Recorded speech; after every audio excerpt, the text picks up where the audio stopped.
Today I'm going to show you some economic thinkings or economic concepts that can help you to benefit your daily life. And it's so important. I won't say that all of you can just actually go to learn all the economics, which is time consuming, which is it's also the cost.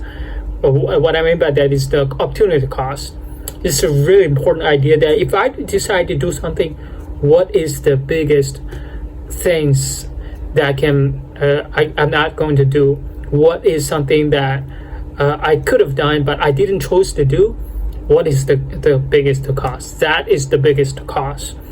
For example, if you decide to actually find this job and there's two offers, the biggest cost is you could go to the situation B, and the results are the cost, including your time. For example, you decide to go to watch a film, and you spend $100 to buy the ticket, and in the next 2 hours, what is the next thing you could do without go to the movie theater?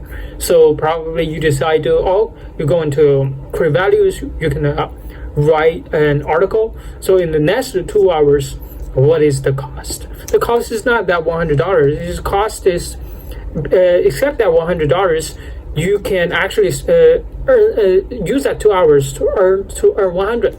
So the opportunity cost is not 100, it's 200. 200. That is all the ideas and thinking. If you think this is worth trying, go ahead and go moving. If you don't think it's worth, you think the opportunity cost is too expensive, you're probably not going to go to the movie theater. So those are the idea behind it. And the second idea I think is quite useful is actually the number one needs principle is that trades creates value. Well, what I mean by that, if I'm not using money, and I think what I need most was an e-reader, and you want an iPad. I have one iPad. I'm not going to use you. You have an e-reader, and I'm going to give you my iPad and give me the e-reader, which means that we both create value. My expectation function is improved. Your expectation function, or if your happiness function or happiness number increase, that's all the values we created. So trades create value. So in terms of that, when you think of this, it's kind of like a little bit entrepreneurial thinking. You think that, I'm going to create a product or service that improves the transaction. And one of the famous entrepreneur, Kelsey, mentioned that actually everything's actually needs a trade cost or trade transaction. So for example, if I decide to talk to you, even including something not money, but however, it's also a cost. What is that? For example, different habits, different lifestyle, different cultures, those are all the costs. You need to pay the transaction. For example, I speak Chinese, you speak English. If I directly talk to you, and there's a culture gap. Culture gap is also the cost and the transaction you need to pay. Why? If I'm not know any English, I have to pay someone to translate my words to you, which means I need to pay someone. Or I have to spend the time to learn the course, to spend money to learn it. That is also the part of the cost I need to pay. So important thing is, right now, if you decide to start a business, you need to think of, is that actually limit the society's the cost of the transaction, the trades of the transaction. If you could, you improve the value of this society. You create something valuable. And sometimes a lot of people might have good ideas, but that doesn't actually follow the principle of economics. But they really need to think of the supply and the demand. If there's less demand, this business idea probably sounds good, but not worth trying.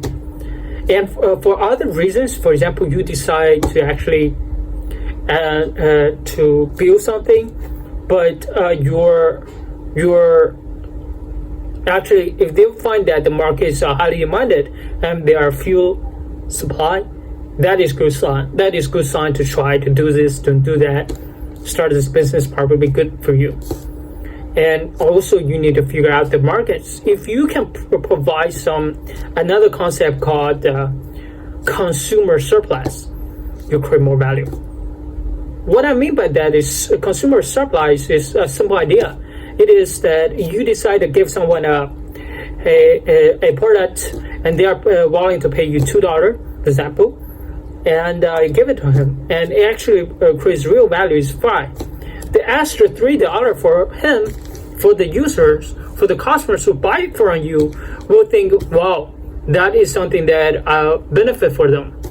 So you can actually think of some products that really improve their, actually something in their psychology, improve their expectation that, wow, that creates more consumer surplus, and including supply surplus, because if they are willing to buy from you, you got the money, you think, oh, this is service or product actually benefit from you. That is the trade creates value for two sides. And if you think of that situation, if you create more and you improve the scale of this business, that is something you're worth trying, you're worth doing. However, right now you probably are going to struggle. Why? My business idea is so good, no one's taking it. Don't worry. If that follows the principle of the economy, go ahead and do it.